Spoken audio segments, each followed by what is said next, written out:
Pot in My Noggin, hosted by CK Sims, creating a platform to elevate, educate, and heal by creating a space where people can share their stories of struggle, triumph, and redemption.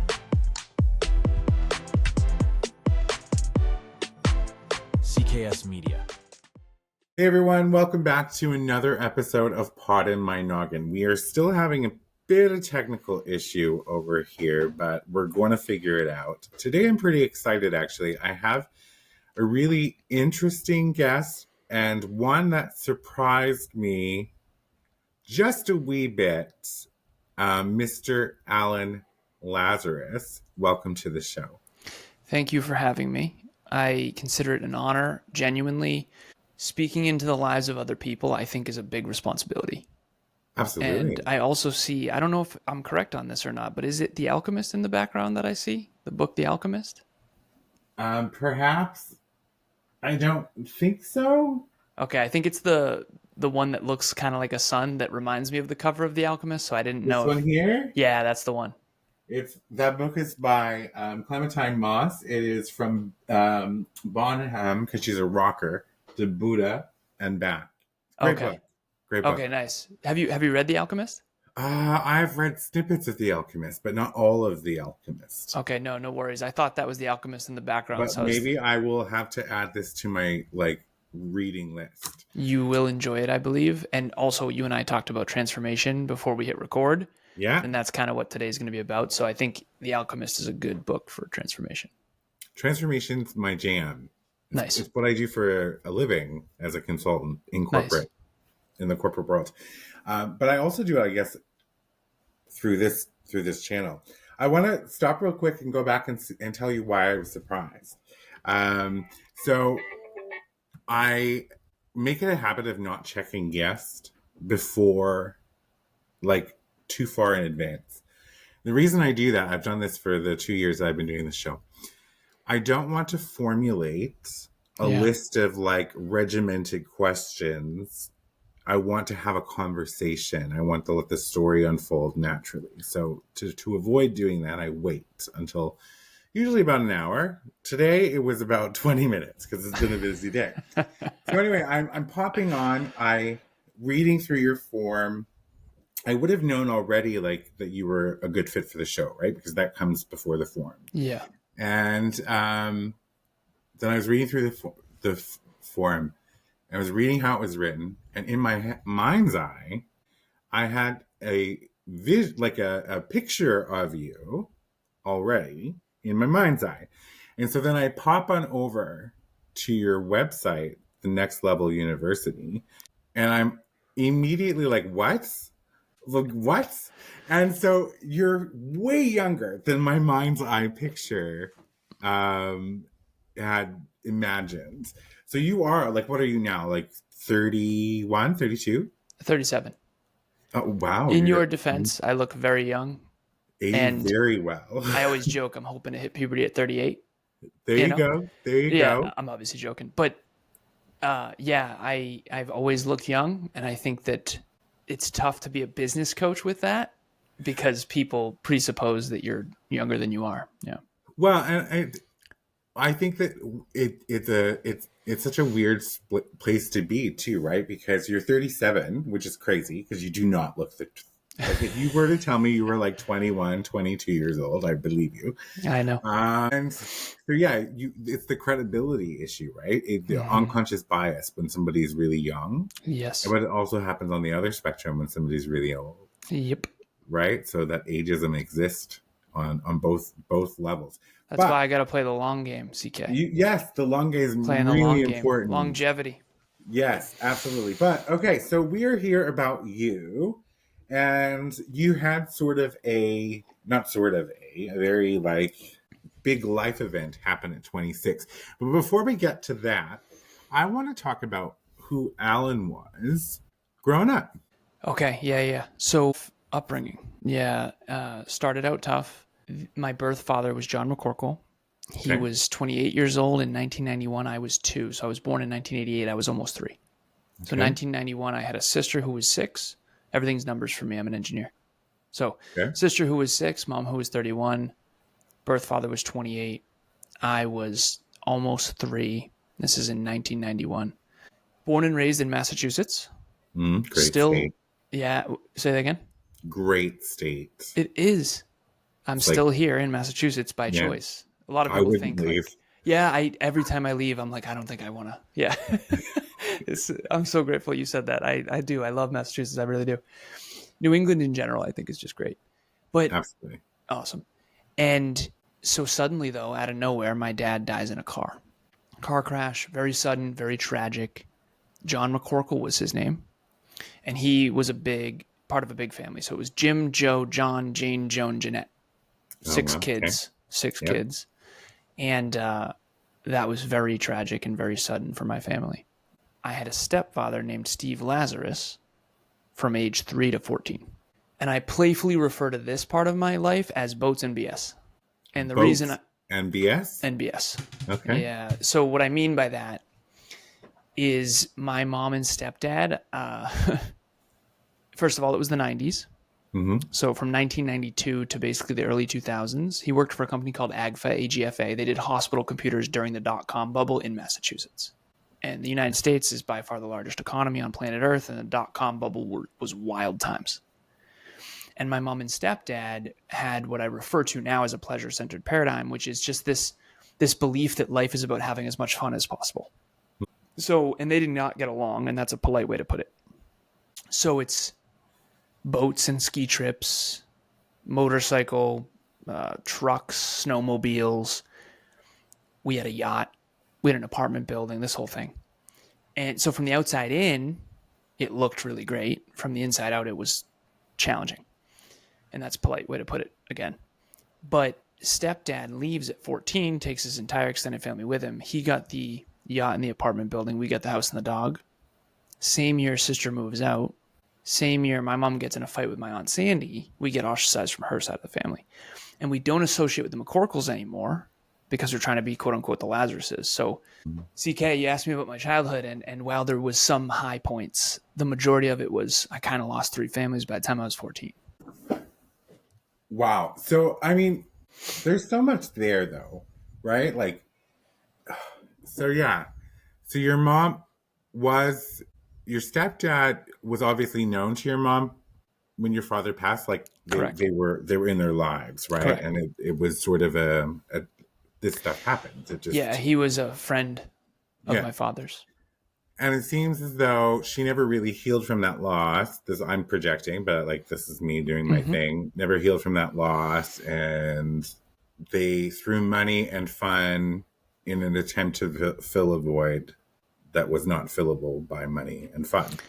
I would say there is a very strong possibility that played a significant role. Yes. And so at 14, your sister moves away from home. Mm-hmm. Your stepdad takes off. Yes. With all of his extended family, to this day, never seen or spoken to a single one of them. That is so mind-boggling. And, okay. And then your mother and I'm assuming your father's sister? No, her sister. Her sister. Okay. Her sister. My Aunt Sandy get in a fight. Oh. Actually kind of about what we were going to do about seeing my stepdad. Because my mom was kind of not wanting us to see him. And I don't think he really wanted to anyway, to be honest. And again, this is only in hindsight. I'm 14, so I don't know what the hell's going on at the time. At least not to the extent I do now. Yeah. And that was a bad fight between my mom and my Aunt Sandy. And we get ostracized from her side of the family. And I've seen or spoken to 2 human beings from her side since. And I'm 37 now. So again, the big breath in when you asked about my childhood, it's not a great start. Do you remember any actual, like, because you were very young, right? Correct. When your father passed away. Do you remember any feelings, thoughts, or scenarios from that time, being 3, or have they been filled in by other people throughout life? Both. The only real memory that I have is he used to like put me on a pillow and sort of play sort of airplane with me, I guess. You know, that kind of cute thing. I don't know if it's a real memory or not. I think it is. I hope it's a real memory. Same. It sounds like a lovely memory. It does. So I do have this question that I really want to ask, and I'm sitting here and we're having this discussion, and I'm not someone who's voyeuristic at all, but I have this question that's burning, and maybe you know what I'm about to ask you. Yeah. Already. So you said your dad's name was McCorkle. McCorkle. You're not the first person to ask, so it's okay. Okay. And I do appreciate, it's very clear that you're not attacking me. Oh my gosh, and no. It's very clear that you're being respectful, so I appreciate it. And if you don't want to answer the question, you can say, hey, Curtis, F off. I think it's important to answer because I, and this goes for everybody out there listening, like you can run from your past forever if you want, but it's not going to work. The only way to become a whole person is to face all of what is. And so this is why you've kept the last name. The reason why is, and I thought about it. I thought about going back. And the reason why is I think I was around age 7. I was given the opportunity to take his last name. And I chose to do that at the time. And to be honest, I don't really associate as a McCorkle either. And so, and Emilia and I, my beautiful girlfriend and future wife, we've already talked about what we want to do with our last name going forward. And so I think it's a part of my story. It's become a part of me, right? And then there's the whole nature versus nurture conversation. Nature, I'm a McCorkle. Nurture, I'm a Lazaros. And then as I evolve, I'll be a Lazarus Smith or a Smith Lazaros going forward. I like it. It has a nice ring to it. Doesn't it? Yeah, absolutely. And so, all right. So we've established now that up to 14, life it's not particularly kind to you so far. For sure. And then what was, because you had said earlier that you didn't really know what was going on, but I believe that someone at the age of 14 is very perceptive to what actually is going on, right? I think I was comparing to my 37-year-old consciousness. Okay, so where you had time to... Yeah, I definitely knew things weren't great. Yeah. So it's not like I was 3, right? What happens next? Yeah, so this is the first so there's 3 pivotal moments in my life that really shaped me more than any other. Obviously, it's always shaping us. Yes. The first one's my dad dying, which we talked about. The second one is 14 with the abandonment challenges. And then the third one's the car accident that you briefly mentioned. 14 years old, stepdad leaves, takes his entire extended family with him. He also takes 95% of the income. So we go from boats and ski trips. My mom trades in her BMW for a little Honda Civic. I get free lunch at school now because our income is so low. How do we keep the house in the family? Even if I do get into my dream college, I don't know if I can go because it was $50,000 a year. It's kind of like a mini MIT. It's known as Worcester Polytechnic Institute. I'm actually speaking there next week. I think 2 weeks actually. But it was $50,000 a year and I wanted to go. My uncle Merle was the track and field coach there for 25 years. It's still actually called Norcross Field. Merle Norcross was his name. So my dream was to go to WPI and be an engineer. And I went from, I hope I get in to even if I do get in, I can't go. And so my trauma response to all this, there's fight, flight, freeze, and fawn, was twofold. One, it was fawn socially. And this was not conscious. This is the unconscious and subconscious. It was, okay, life is painful. Don't lose any more friends and family. Don't lose any more friends and family. Don't lose any more friends and family. And none of that was conscious. That was just a trauma response. So in the social world, I sort of became a chameleon. Fit in, fit in, fit in. Don't stand out. Don't make waves. But behind the scenes, when no one was watching, I became this super achiever. Aim higher, work harder, get smarter. Aim higher, work harder, get smarter. And again, I didn't know how weird this was until reflecting back. But I did the traditional path. So I did preschool, kindergarten, elementary school, middle school, high school, college, corporate. And I crushed it. Straight A's through all of high school, all the scholarships and financial aid I could get my hands on. I got into WPI. I graduated with my computer engineering degree, high distinction, all the awards in the background, that kind of thing. And I got what's called the President's Academic Excellence Award. It's behind me, signed by George W. Bush. Nice. And I just was this super achiever, prove myself guy.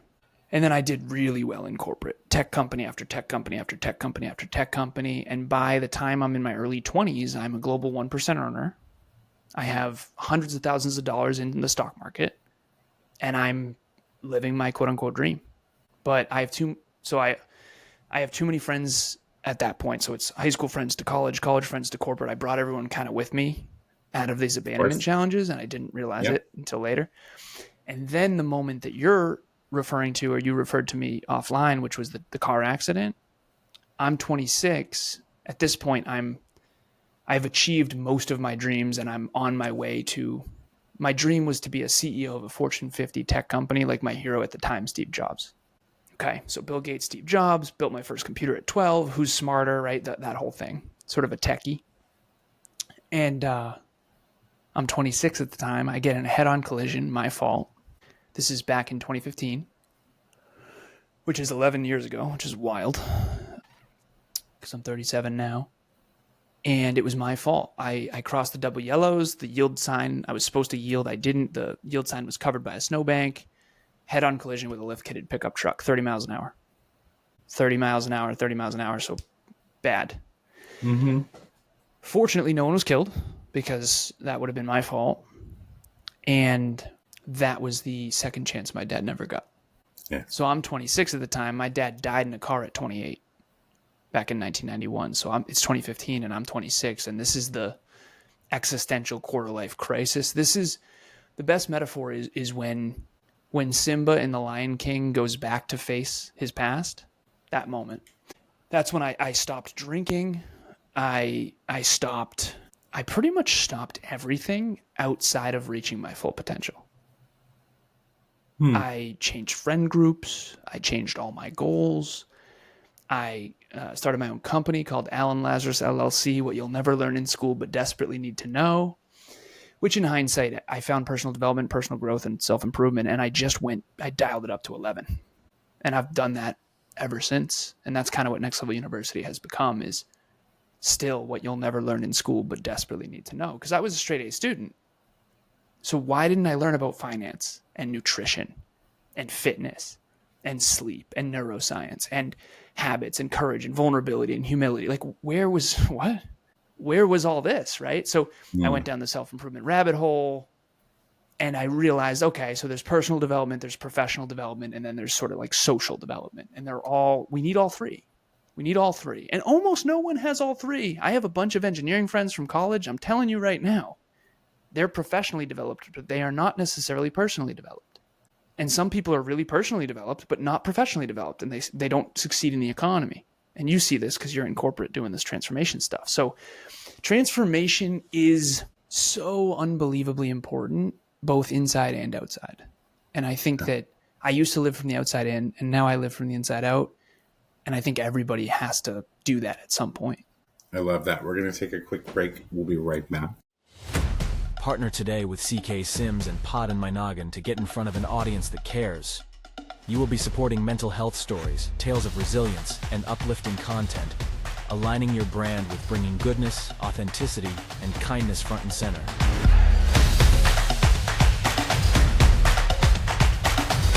This spot could be yours. Do you have a story of struggle and resilience? One that you want to share with others and possibly help someone through their own struggles? Find the link in the show description and fill out the guest form today.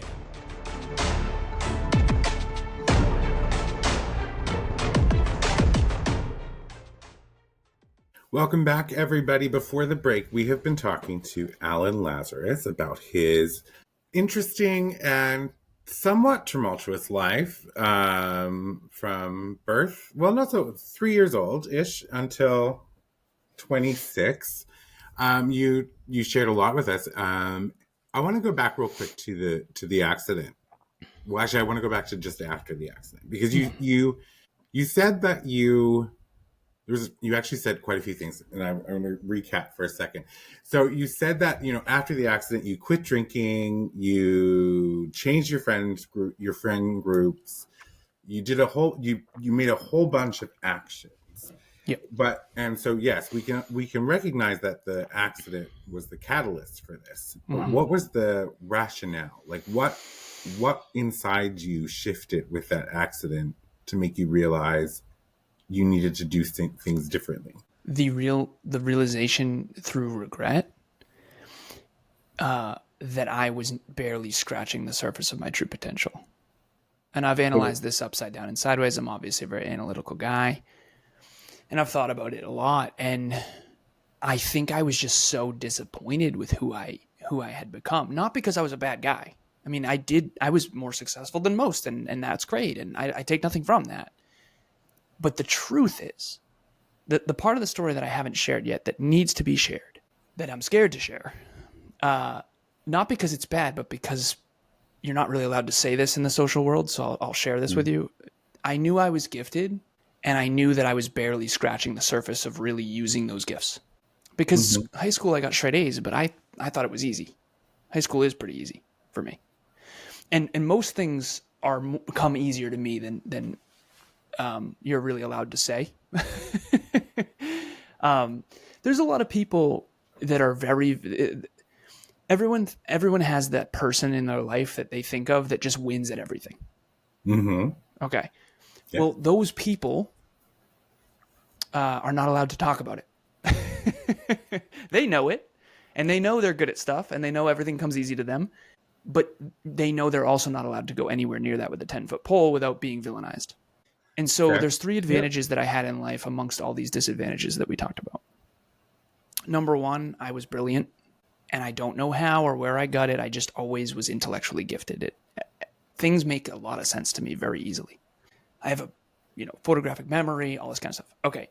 I was born and raised in Massachusetts, and there was something back then called equal opportunity that was a big thing, which was no child left behind, meaning I got scholarships and financial aid to go to one of the best engineering schools on the planet that I couldn't have gone if I didn't have scholarships and financial aid.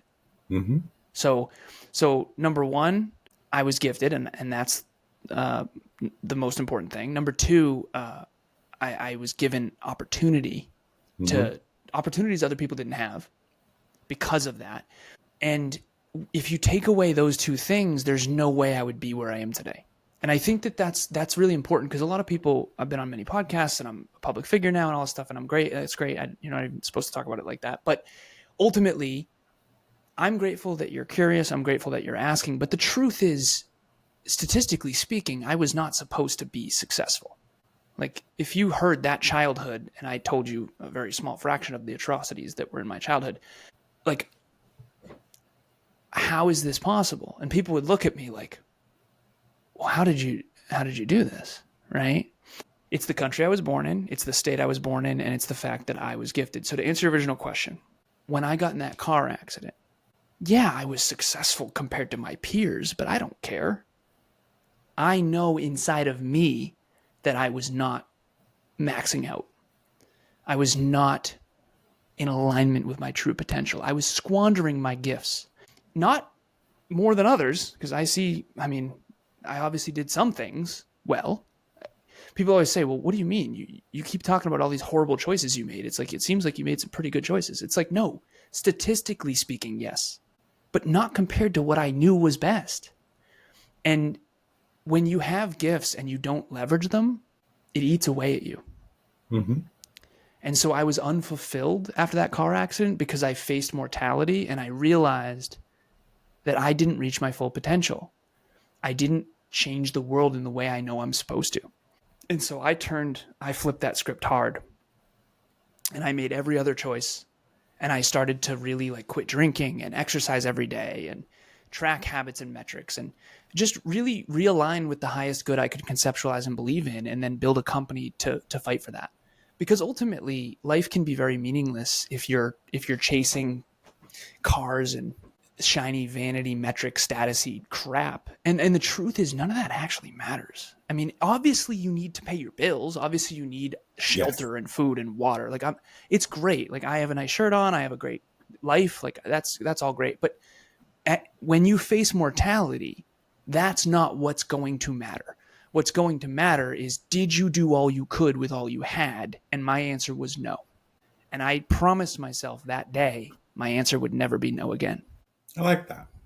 You know, you had said that did you use the word cringy? Because the word cringy comes to mind when people, you had essentially mentioned that when people are gifted, they shouldn't talk about it because people will villainize you. I'm of the mindset that regardless whether you talk about it or you don't, people are always going to villainize you. You're going to be the villain in somebody's story, period. Yeah. Right? No matter who you are and how good you do in the world. So like, I think we're programmed and educated to be modest and to be attracted to modesty. But at the end of the day, if somebody's brilliant, they're brilliant.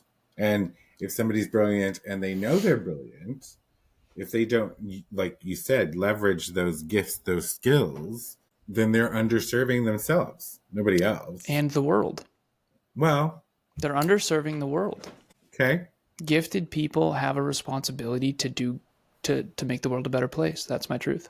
I love that. But then my mind goes to other gifted people who don't. Yes. Yeah, I have a bone to pick with them.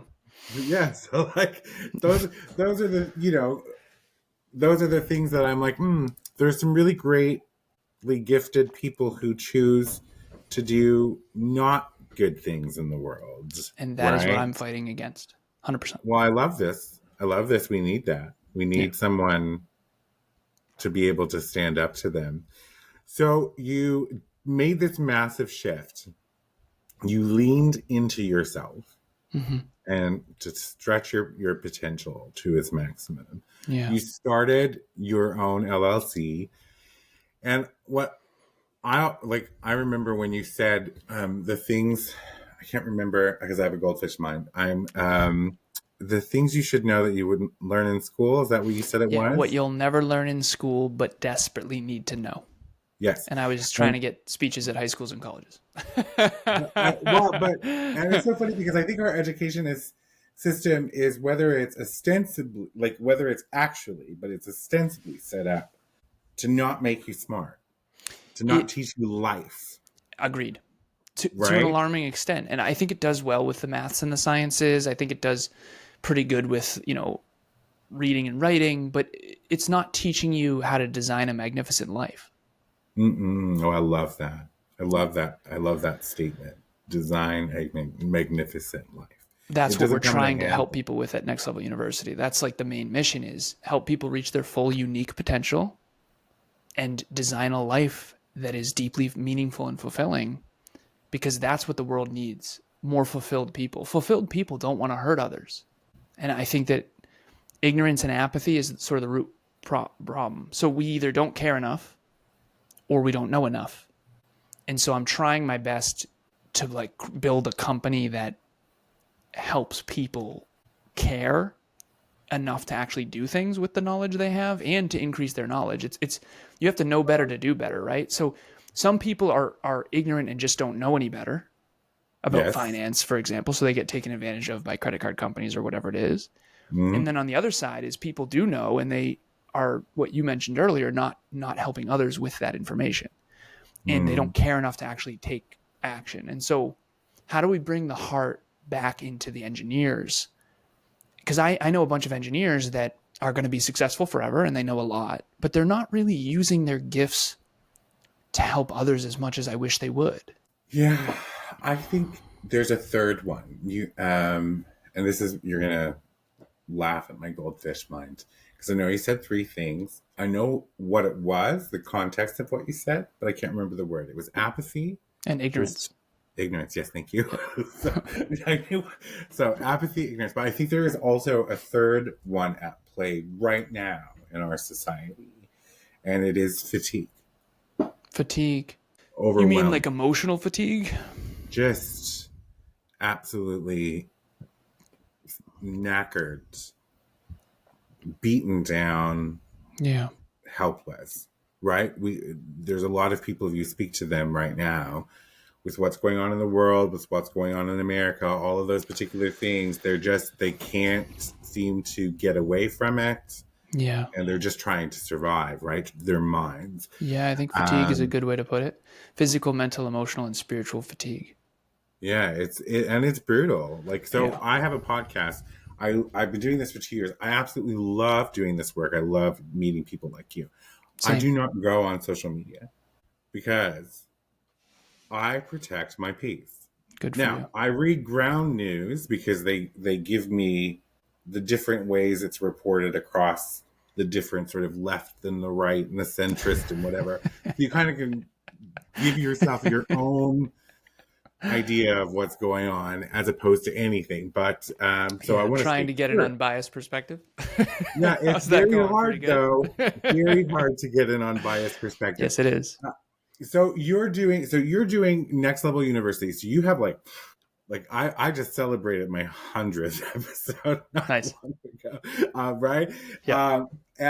You have like, is it 20 close to 2,500 episodes? Yeah, Like, so it's I think 2261 or like something. that's an expansive library Yeah. of episodes, which is like in a feat in itself. Thank you. And so you've been operating this podcast and this sort of goal since 2017, if I'm not wrong.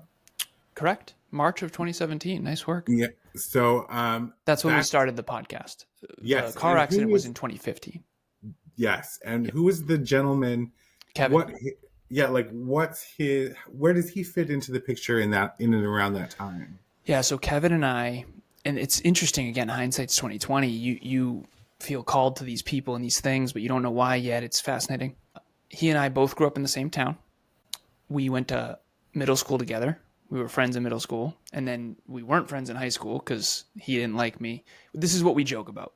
He was insecure and hated me because he thought I was arrogant, and I did probably come off a little arrogant because if you've seen Good Will Hunting, I had some protectors up. Mm-hmm. And then we both had what we call our quarter life crisis at the same time. So he had suicidal ideation at the side of basically he was a weatherization foreman for a weatherization company.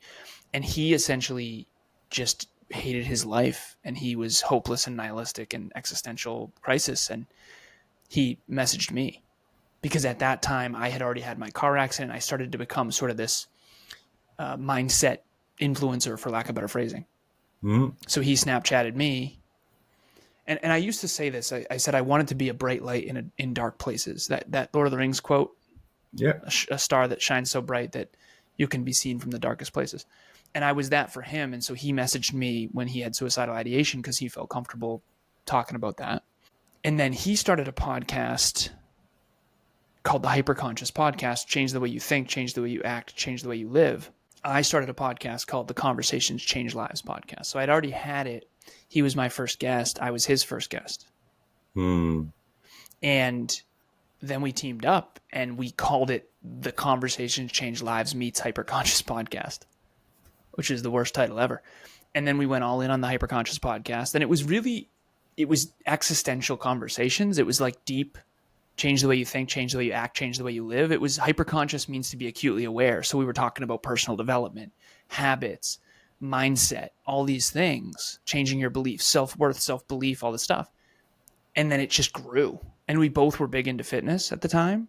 So we would work out together and then we'd spend every Father's Day together because he grew up without a father as well. Oh, so he didn't know his father. He didn't meet his father until he was 27 years old. My father died at 2, stepfather left at 14. So we used to spend Father's Days together. And now we have something called the Next Level. Great. We say again?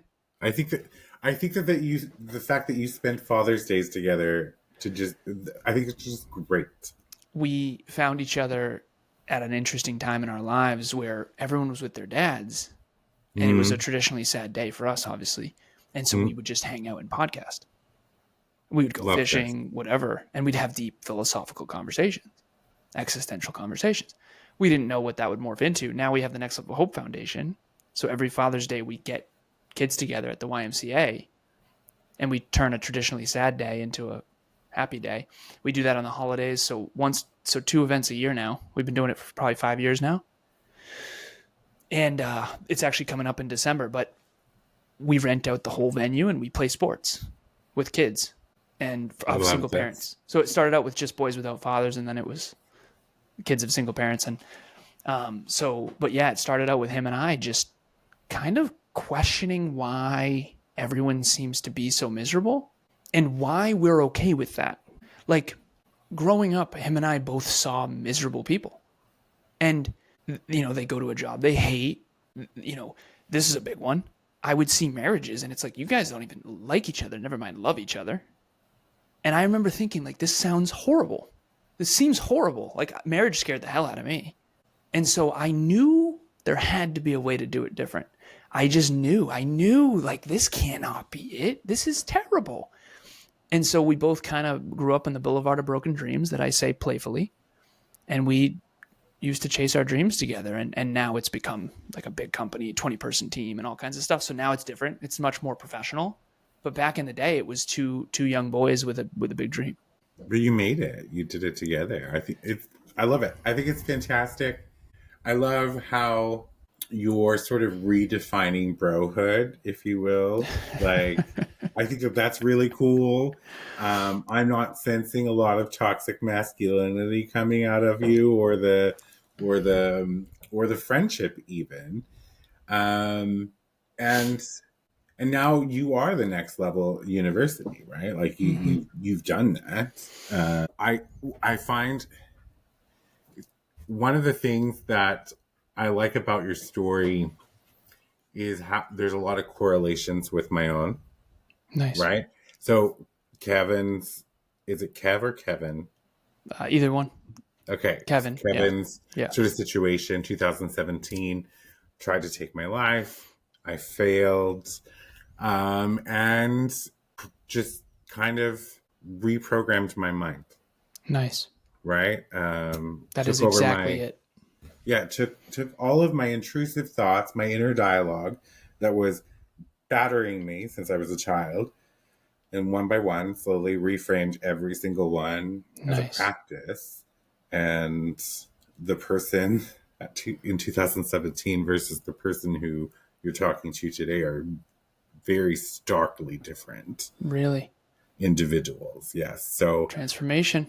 It's awesome. Massive, but this is why I'm so drawn to it in work, and how it can also help organizations. But I'm very people centric when in my transformation work. Like, what can I do to make the change for the people on the end of it more comfortable, more palpable, more enjoyable, maybe even fun.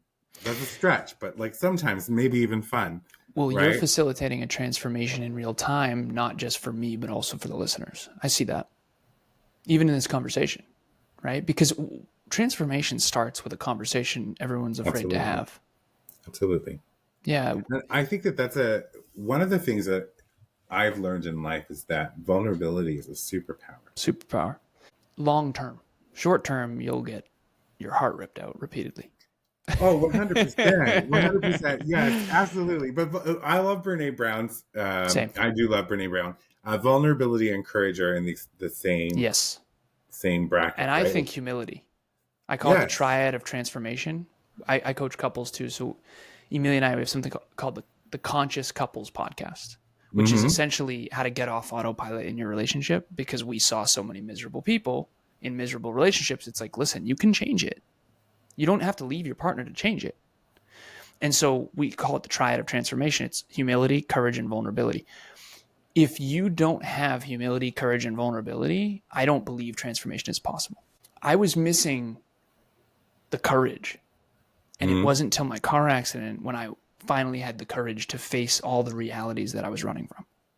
Well, because I think you understood, and this is me putting words in your mouth, but you understood in that moment that time is currency. Yeah. I faced the mortality that we all will face at some point. And I realized I'm playing this game wrong. I'm playing this game suboptimally. I will say that. I'm an engineer. I'm playing this game suboptimally, and it's time to reorient around meaning and purpose and calling and mission and fulfillment. And yes, I still want to have a successful life too, but it has to be in that order. So at Next Level University, we always say profitability should never be first. It can't be 10th. You're going to go out of business if it's 10th. No. Okay, but it can't be first. If I'll get off the soapbox in a second, but this I need to share. There's two worlds we all live in, and we all know it. There's the social world, and there's the real world. The social world is your Instagram, and your Facebook, and your LinkedIn, and your reputation, and your photos that you post, and your videos that you post, and me right now on this podcast. Then there's the real world, which is when the lights go off, the cameras shut off, and I am who I am and what I am when no one's watching. We all have to live in both worlds. And trust me, I've met some people that are genuine celebrities that have wildly let me down with who they are and what they are when no one's watching. Wildly, to the point where I could cry about it. So the truth is, you have to live in both, as much as I can't stand the social one. The social world is the wedding photos. The real world is the actual marriage. And you have to get the syntax right. Mm. The syntax needs to be real world first, social world second. And if you do that wrong, when you face mortality, like we all will, you will regret that. I love this because in my mind you're still 26 because you still look like you're 26. You're 37. So like when you're talking to me, I'm like, my mind's going and be like, my gosh, so young and so profound, like really brilliant. But no, it is true though. Like when we die, we die. The dresses or the suits that we had when we were going to these fancy parties, and the cars that we drove, and the houses we lived in, and yada yada yada. None of that, matters. Like I swear a lot. So none of that matters. What matters is how you treat people. Yeah. How you showed up for people. Yep. They'll remember your behaviors, not your Rolex. What matters is who you are. Mm-hmm. Who you are behind the scenes when no one's watching. I think that's virtue is a universal currency. It doesn't matter what culture. There's 195 countries on this earth right now. There's 8 billion people as of 2023. 6 billion almost online, 5.65 last I checked, and it's increasing now that we have Starlink and all kinds of other things. There's only one you behind the scenes when no one's watching. And it doesn't matter what culture, what background. I have 11,777 hours of coaching, training, and podcasting in the last 11 years. And I call it my magic number. I track it every single day. And here's what I can tell you. All different backgrounds, all different cultures, all different countries, all different industries, all different goals, dreams, core values. Virtue is universal. And so is vice. Greed is always a vice. Compassion is always a virtue. And aspiration is always a virtue. Dishonesty is always a vice. No matter where you come from, virtue is something that is good and positive and constructive.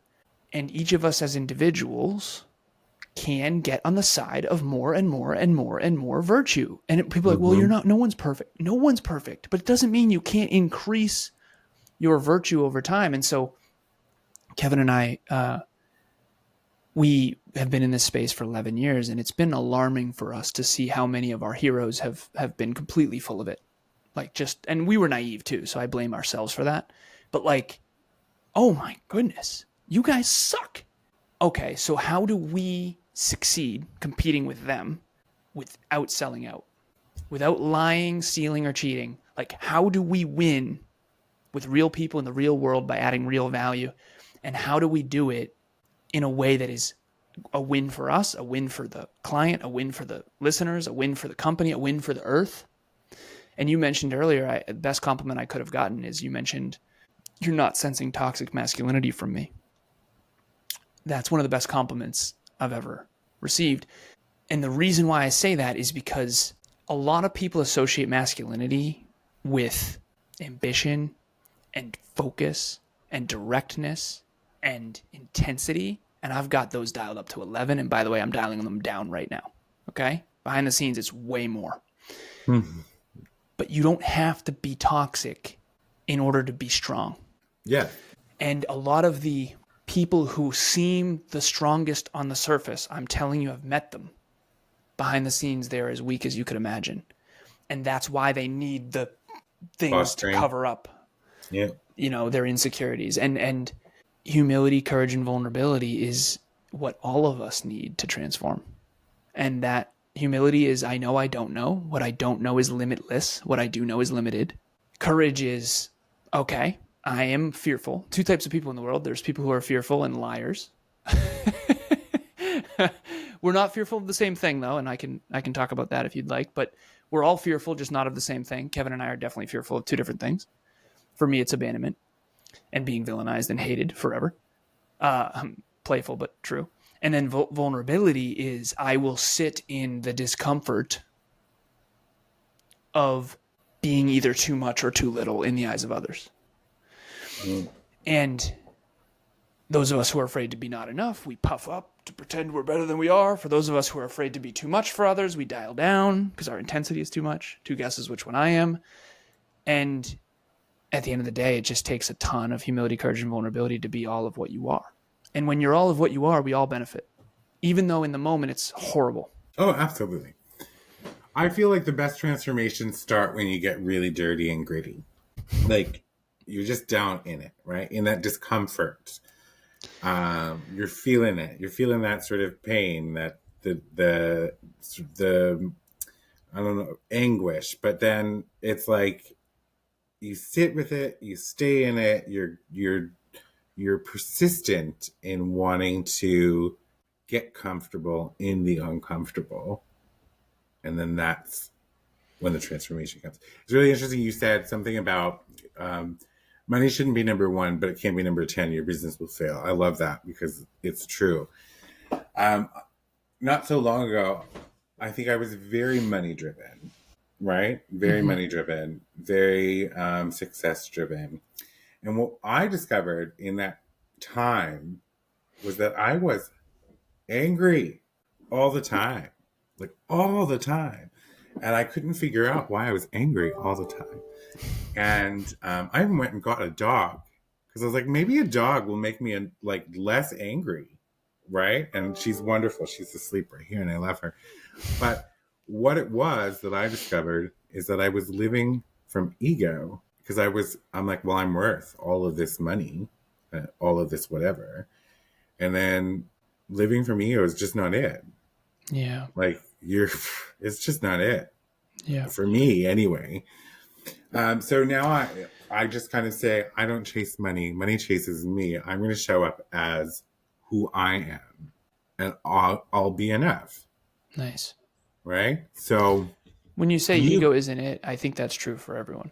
Ego are protectors, right? It's if you study internal family systems, it's kind of like if you've ever seen the Inside Out movies, internal family systems. Yes. Yeah. Nice. Okay. So it's this idea that we are multidimensional and we have parts. And there's this idea of an exile, a manager, and a firefighter, and then true self is at the center. And true self is like the sun and the planets are like the parts. And to be self-led means, okay, so I'll give you guys an example, live little experiment. I know we got to jump in a second. One of my parts I call Achilles. Achilles scares the hell out of people. I take Achilles out on the gym. In the gym, I'm laser focused to a ridiculous extent. Now, that's a part. I just went into it for a second. But I'm not always like that. I can't bring that to every endeavor I do. So Achilles plays a purpose. And so again, it's a lot of people are living in their protectors, but they're not deploying their protectors. The protector is, they're basically trying their whole life to, the way my therapist, Carol, described it, this is years ago. It's like a beach ball you're holding underwater. You don't want the beach ball to get up and splash you. And once you let the beach ball up and you cry it out, whatever trauma you're hiding from or whatever your parents or whatever, you name it, we all have it. Now you can play to win instead of playing not to lose. So yeah, of course I'm afraid of being abandoned whenever I dial up my intensity and make everyone insecure and realize that I actually do believe in myself a ton. Okay, but I could just shrink for the rest of my life to make everyone self feel better. So at the end of the day, you're either afraid of one of these three things. You're afraid all of you is not enough. I do think that's statistically the majority. Yes. Or you're afraid all of you is too much. Mm-hmm. What we call a too mucher. Two guesses whether or not on that one. And then the third one is all of me does not belong. By the way, if you're above average, statistically speaking, you don't belong. You actually don't. So the fascinating thing is significance comes from being different, being extraordinary, exceptional, different. Belonging comes from being the same. Mm-hmm. So the people who are average, quote unquote, who feel like they're not gifted, are constantly trying to dial up significance with money or cars or clothes or dresses or whatever. And then the people who are significant by default because they're so goddamn different are constantly trying to fit in and belong by dialing down. So we have a population of people dialing up and pretending, and then a population of people that are dialing down to fit in. And we're all oriented for belonging because it's a social need. And so at the end of the day, if you are amazing, you have to have the courage to stand out. And yes, it's scary. And if you aren't amazing, you have to have the courage to admit that and then work on it instead of faking your life.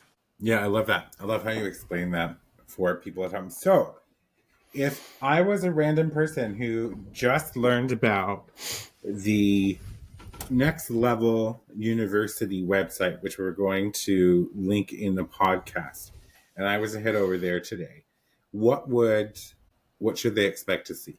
So Next Level U, pun intended, is what we say. And thank you again for having me. This is awesome. Of course. Kevin and I say it's not Next Level Kevin, it's not Next Level Alan, it's Next Level U. However, we are no longer martyrs. So if you do not have humility, work ethic, and self-improvement orientation, do not reach out under any circumstance. I have figured out there are certain people that can't stand working with me and that I can't stand working with. There are two types of people I never work with and never will. Number one is bullies, people who put others down to feel bigger and better about themselves. Number two is spoiled brats, people who want huge rewards for minimal effort. If you are one of those two, you've already shut this off, so we should probably fine.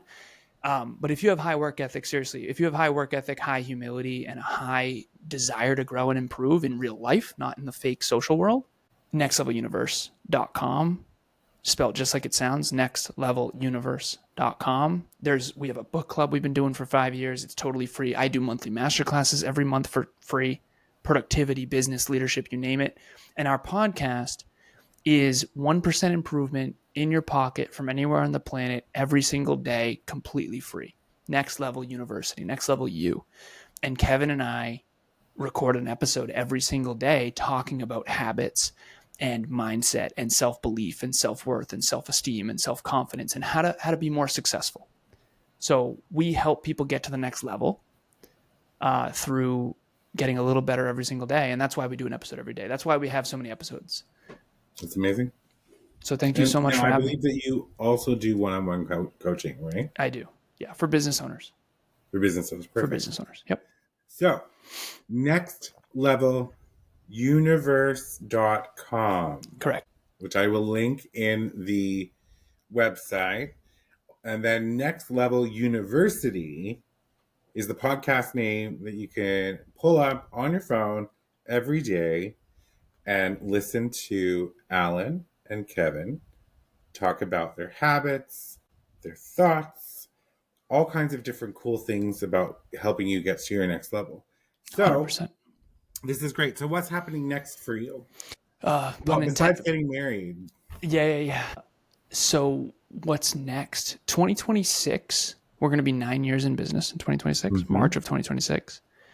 We now, as of earlier today, we work with 119 podcasters and business owners. We produce 80 podcasts. Wow. Including 4 of my own. So if you ever need podcast production help, let us know. I will for what's sure. next is more of the same. We're going to do what we're already doing, but we're going to keep doing it better. We're also coming out. So we have an app called Optimal that we launched probably like 3 or 4 years ago. We invested like $7,000 into getting it built and all kinds of stuff. It was called Optimal. It was a habit tracker. And we have something called a system of success. I call it peak performance tracking. And we built the app based on that. We closed it for a while and we had only 120 users, but we didn't really promote it much. And we're going to launch that again in 2026. But really, we don't believe in winging it at all. Like, in case you haven't gotten that impression from me, I'm an engineer. Design a magnificent life is something you locked onto earlier. So listen, you have a life. So it's seconds, minutes, hours, days, weeks, months, quarters, years, decades, lifetime. Like, you're not getting any younger, and neither am I. You can go into your future, envision what you want, and then reverse engineer it, and then make sure today you're actually building toward that. No BS, no exaggeration. You really can. And we're going to create an app that helps people do that, where they can track their metrics and habits to stay on track towards their goals and dreams. I love this. I love that. All right, everyone. So we're over time, but it's my show, so I can do what I want. Thank you, Alan, for being a guest on the show. It was a great conversation. I wish you the best.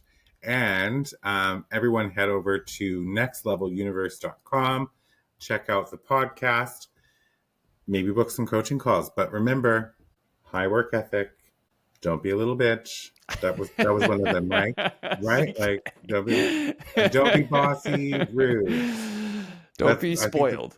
Entitlement right. Doesn't fly with us. Yeah, I appreciate you. That was kind of hilarious, CK. I appreciate you. Well, I feel like it translates to that as well, right? Don't be a little bitch. Like, just like you're gonna go there. They're gonna help you design a magnificent life.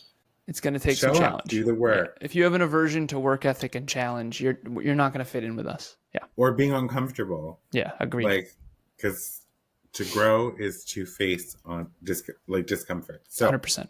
Awesome. All right. So until next time, everybody, get out there and live your wildest dreams. Thanks again for being on the show. Thanks for having me. For media and sponsorship inquiries, email info@cksims.com or visit cksims.com and fill out the contact form. Be sure to subscribe so you don't miss an episode. A new episode airs every Saturday. CKS Media.